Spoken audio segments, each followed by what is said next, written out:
Boa tarde, hoje é dia 10 de outubro, quinta-feira, e estamos aqui para mais uma gravação do nosso podcast semanal, né?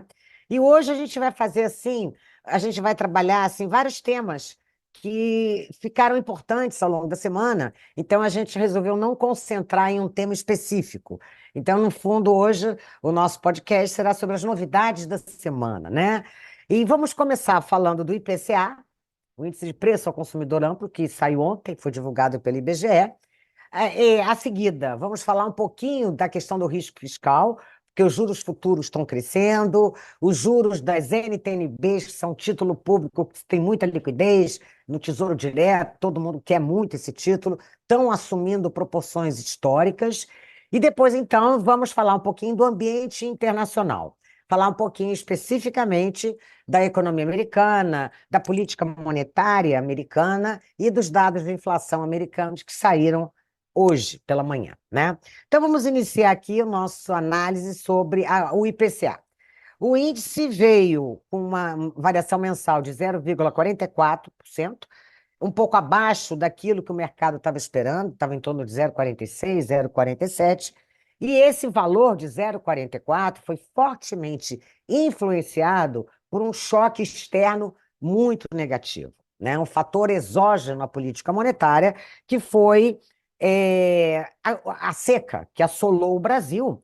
Então, isso provocou um aumento no preço da energia elétrica. Só a energia elétrica subiu 5,3% em setembro, e um forte também aumento de alimentos. Alimentos vinham na esteira da deflação e agora apresentaram no mês uma variação de 0,5%, né? E isso está diretamente ligado a condições climáticas muito ruins que o Brasil experimentou. Então, esses dois conjuntos aí de produtos, vamos dizer assim, alimentos, bebidas e energia elétrica, tiveram um aumento expressivo e praticamente a metade do índice mensal de 0,44% esteve associada à energia elétrica, né? Bom, vamos falar agora um pouquinho da inflação em 12 meses. A inflação em 12 meses, com esse último dado, fechou em 4,42%, abaixo do teto da meta de 4,5%. Uma análise do IPCA por dentro dele nos mostra algumas questões interessantes para a gente pensar, né? Então, preços administrados estão acumulando uma alta em 12 meses de 5,47%. E isso está muito associado ao aumento do preço da energia elétrica, né? Que é um preço administrado. Alimentos estão acumulando uma alta de 5,9%, né? E isso também nessa discussão das condições climáticas mais ruins são itens muito voláteis, né? Energia elétrica e alimentos são sempre muito voláteis, e agora a contribuição negativa desse grupo, alimentos e bebidas, aparece nitidamente nos nossos índices de inflação. Os preços de bens industriais, que estão fortemente dependentes da taxa de câmbio, têm se comportado muitíssimo bem. Então, aumentaram só 1,5% em 12 meses encerrados em setembro. E a inflação de serviços, que pesa quase 37% no IPCA, e que nela a gente, quando quer ver pressões de demanda, a economia operando no teto da capacidade produtiva, esse índice fica muito pressionado. Essa inflação começou a ceder um pouquinho em 12 meses, e no mensal também. Provavelmente, apesar do mercado de trabalho bastante forte, bastante aquecido, e sendo assim um foco de preocupação grande do Banco Central sobre os impactos inflacionários, né? Esse índice está acumulando 4,8%. Então, eu diria que a política monetária, num terreno mais contracionista, como a gente já iniciou esse ciclo, já começou a fazer algum efeito sobre esse índice de inflação de serviços, que em 12 meses, em agosto, chegou a superar 5%. Então, esse leve recuo, tanto no dado mensal, serviços acumularam uma alta de 0,15%. Como no dado em 12 meses, já está mostrando aí, provavelmente, né, uma política monetária mais contracionista e atuando no sentido de reduzir um pouco o nível de atividade econômica. Então, esses são aqui os nossos dados que saíram ontem. Em termos de perspectivas, o que a gente pode esperar? Bom, a gente tem aí um componente de demanda pressionando os índices de inflação, mercado de trabalho, nível de utilização da capacidade instalada na indústria, que a gente vem falando já há algum tempo, né? Tratando aqui, e isso ainda continua, né? E aí, choques de custos. Agora, o que a gente pode prever é um mega choque de custos.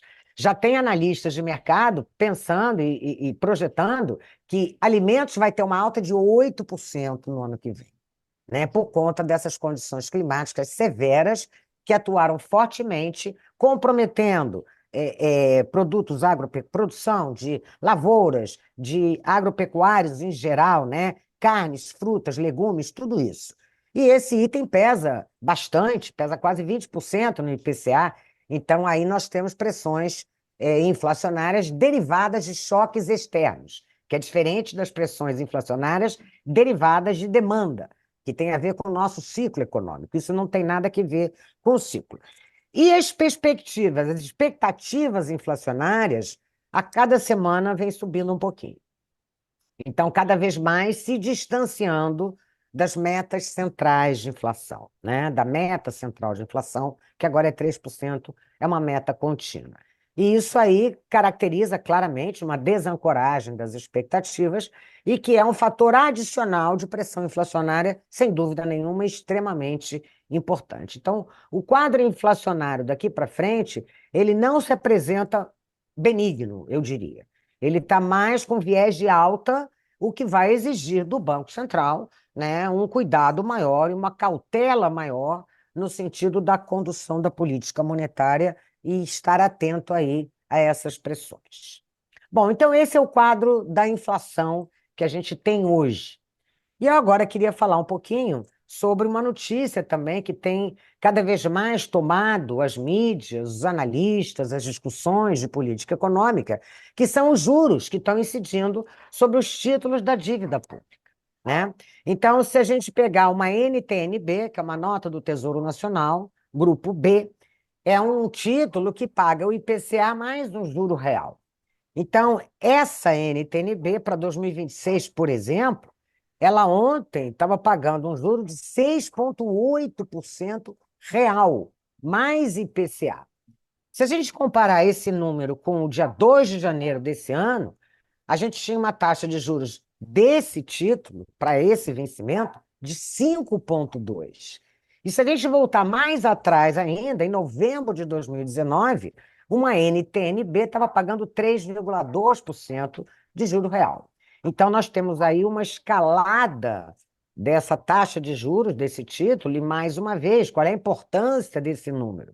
Bom, primeiro, condiciona uma trajetória de dívida pública mais alta, né? Mas mais do que isso, ela é um benchmark de mercado, porque um título com extrema liquidez, então ele é um balizador das demais taxas de juros da economia, né? Então isso condiciona, independentemente da taxa Selic, taxas de juros mais elevadas nos mercados de ativos. E isso tudo contribui negativamente para o crescimento da economia, para a confiança, enfim.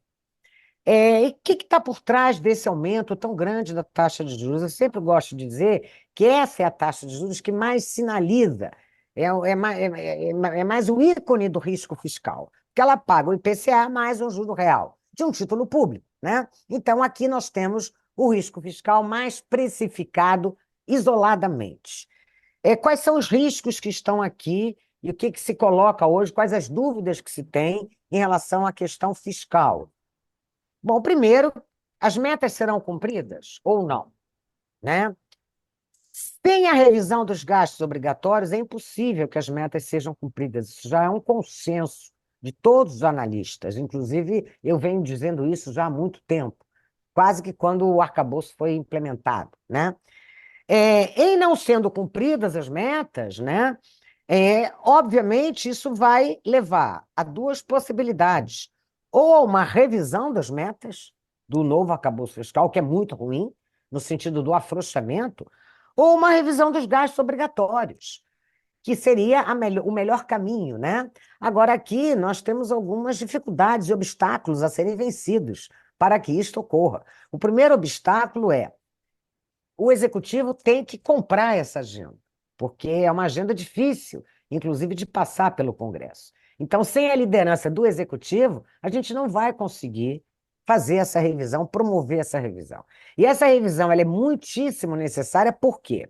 Porque 70% dos gastos obrigatórios, que por sua vez correspondem a 94% das despesas primárias, são indexados. Então, eles andam sozinhos, eles crescem independentemente da condução da política fiscal. E estão indexados ou ao salário mínimo, que agora tem uma lei de valorização clara, e ou ao INPC, e ou às receitas. Então, nós temos aí um crescimento do gasto obrigatório que não passa pela política fiscal, né? E esse crescimento do gasto obrigatório é exatamente a grande inconsistência que a gente tem dentro do arcabouço fiscal. Se esses gastos são vinculados a índices que façam ele subir além de 2,5% em termos reais, que é o teto do gasto primário, outros gastos terão que ser comprimidos. E aí a gente vai ter o mesmo problema que a gente teve quando a gente tinha o teto dos gastos, que foi conhecido como teto dos gastos do Temer, né? A compressão das despesas discricionárias leva a uma impossibilidade de manter em pé aquela regra fiscal. Então, uma revisão do novo arcabouço fiscal, com revisão de metas e tal, é muito ruim para a economia brasileira nesse momento, né? Por quê? Porque nós temos várias coisas aí, né? Um déficit fiscal de quase 10% do PIB. Nós temos uma dívida pública PIB com uma franca trajetória de crescimento, né? Ela estava em 72% no ano de 2022, em dezembro, e ela hoje já se encontra no patamar de 79% do PIB. Então, em 2026, ela claramente será superior a isso. E isso, em 4 anos, a gente vai ganhar 12 pontos percentuais de PIB para a dívida pública, que já é uma dívida muito mais alta que a média dos países emergentes. E o pior disso tudo, ela carrega um juro real hoje de 7%. Então, para que essa dívida se estabilize, com essa taxa de juros, só desse título, eu sei que a taxa de juros implícita na dívida pública é menos que isso, que aqui eu estou falando da taxa de juros de um título específico, né, público. Mas, de qualquer maneira, as taxas de juros, né, que incidem sobre a dívida, nós sabemos, hoje deve estar em torno de 13%, a média, né, considerando todos os títulos públicos. Para que, considerando essa taxa de juros, para que a dívida pública PIB se estabiliza, isso obriga a elevadíssimos superávites primários PIB. Hoje nós estamos com um déficit de 2,2% do PIB, setor público consolidado, então as estimativas que a gente terá que ter, no mínimo, um superávit primário em torno de 2,2%, 2,3% do PIB. Então é um ajuste fiscal de quase 5 pontos percentuais do PIB, que é algo impensável, improjetável, impossível de ser implementado. Então, todas essas questões estão aí aparecendo, né, na forma de dúvidas e de precificação de risco nesses juros. Bom, outras questões também que permeiam as incertezas fiscais é que tem havido cada vez mais o uso de manobras contábeis para dar um pouco conta das regras, quer dizer, para tentar violar um pouco as regras do arcabouço. Então, nós temos aí cada vez mais gastos fora do teto dos gastos, do teto de 2,5%, e um conjunto enorme de medidas parafiscais, que são políticas implementadas pelo Executivo, mas que não passam pelo orçamento. E algumas delas implicam em subsídios, sim, que vão parar no Tesouro Nacional. E outras delas implicam em riscos, que vão também ser assumidos, em última instância, pelo Tesouro Nacional. Então, isso também é algo que tem aumentado, tem tomado grande parte das discussões sobre as incertezas fiscais, né?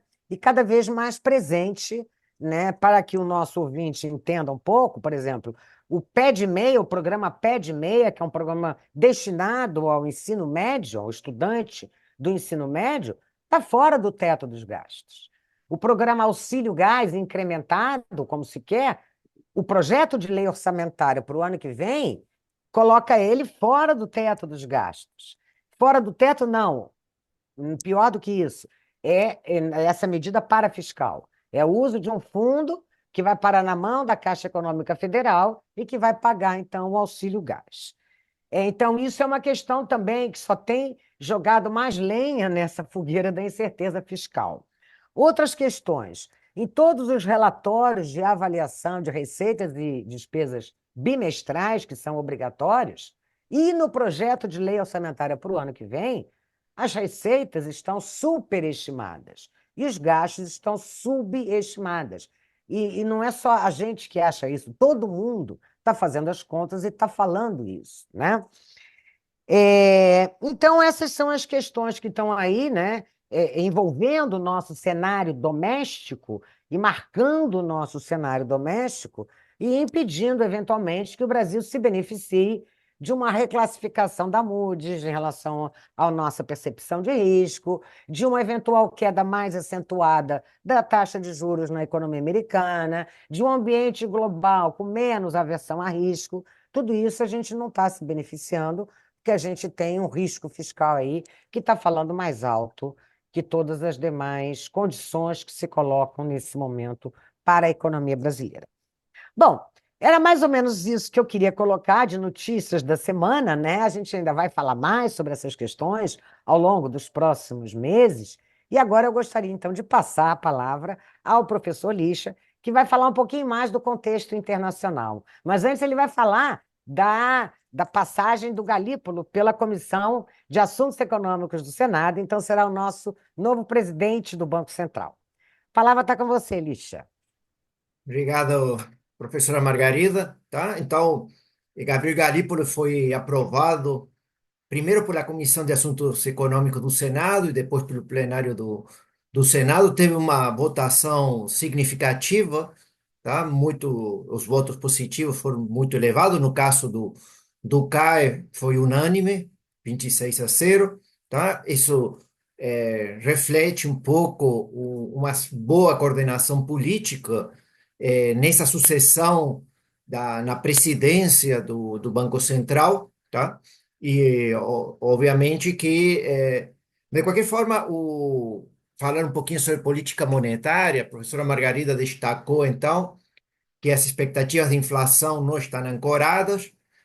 A gente pode, segundo o Boletim Focus, a inflação esperada para este ano já está chegando a 4,4%, tá? Mas com um viés de alta, tá? A professora Margarida destacou os pontos que podem levar a novas revisões dessas expectativas para este ano, acima do teto do intervalo, não? Que a gente tem para a meta de 4,5, tá?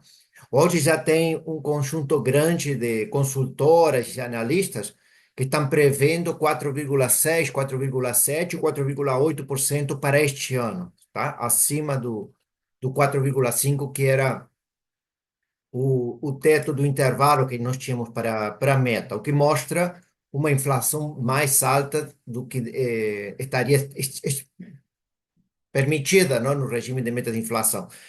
Como a professora Margarida colocou também, as expectativas de inflação para o ano que vem, segundo o Focus, estão também num patamar de 4% para 2025, provavelmente com uma revisão para cima, como a professora Margarida destacou.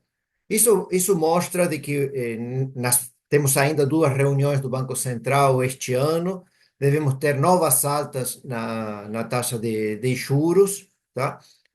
Já estão em um patamar contracionista e continuarão subindo, tá? Mas acho que como a professora Margarida destaca ou sempre pontua, o problema não está em ter uma política monetária mais contracionista no combate à inflação. O problema está em que temos uma política fiscal muito frouxa, não muito expansiva. Então, temos uma política fiscal expansionista que tem provocado uma forte expansão do nível de atividade e pressionado a inflação, e um Banco Central, por outro lado, com uma política que tem que ser um pouco mais contracionista. Provavelmente esse mix de política fiscal expansionista e monetária contracionista não é muito bom do ponto de vista do bem-estar social. Não acho que é, é, a pressão que a política fiscal está colocando sobre a taxa de inflação, em consequência sobre a taxa de juros, tá? dificulta ainda mais a tarefa que o Banco Central tem e os desafios que o novo presidente, tá? Teremos também novos diretores o ano que vem, eles vão ter que enfrentar, tá? Então, isso a gente vê, como a professora Margarida colocou, em juros mais altos, um dólar que continua num patamar elevado aqui no Brasil, não? Hoje está em 5,59 centavos, quase 5,60. Um Ibovespa que ficou praticamente estagnado nesse patamar agora de 130 mil pontos, tá? Então, alguns IPOs que não puderam ser realizados em Nova York por causa apesar da melhora da S&P a semana passada no rating da dívida soberana, alguns IPO não poderam ser feitos, tá? Então a gente tem um conjunto de elementos disfuncionais que a política fiscal está promovendo, como a professora Margarida destacou. Enquanto isso, nos Estados Unidos, como a gente vê que saiu o dado de inflação, o acumulado em 12 meses até setembro ficou em 2,4%, um pouquinho acima do que a gente esperava. Ou seja, a inflação mensal de setembro foi 0,2%, um pouquinho mais alta, acho que muito associado ao aumento um pouco no preço das moradias, que tinha caído no mês anterior. De qualquer forma, ainda que com uma pequena surpresa negativa que a gente teve hoje, a inflação em 2,4% e está caindo, está se aproximando da meta de inflação que existe lá de 2%, tá? A semana passada, sexta-feira, saiu dados do mercado de trabalho, também o mercado de trabalho está muito aquecido. Ontem saiu a ata do Copom, do Copom não, do FONC, da reunião do comitê que teve no mês anterior, em agosto. O que a gente destaca um pouquinho sobre política monetária, para falar americana, é que a taxa de juros vai continuar caindo, deve ir na direção do que seria a taxa de juros neutra lá. Essa taxa de juros pode estar em 3%, ou provavelmente entre 2,75 e 3. O debate é a que velocidade se faz a redução da política monetária americana. Não começamos com 0,50. Hoje, para a próxima reunião do FONC começa no dia seguinte à eleição para presidente, não? A eleição para presidente é dia 5 de novembro. A reunião do FONC está marcada para o dia 6 e 7 de dezembro, então, dia 7 de dezembro será o anúncio. Hoje tem 74% de probabilidades, não, de que a redução seja de 0,25 e o outros 25% para uma redução zero, ou seja, manter a taxa de juros no patamar que temos hoje, não, entre 4,75 e 5. Mas o mais provável é que tenha uma redução de 0,25, tá? A pergunta é, então, quanto demorará o Federal Reserve para reduzir a taxa de juros a esse patamar, digamos, próximo a 3%, que seria a neutra? Isso acontecerá em 2025? Essa que é a pergunta que o mercado se faz, tá?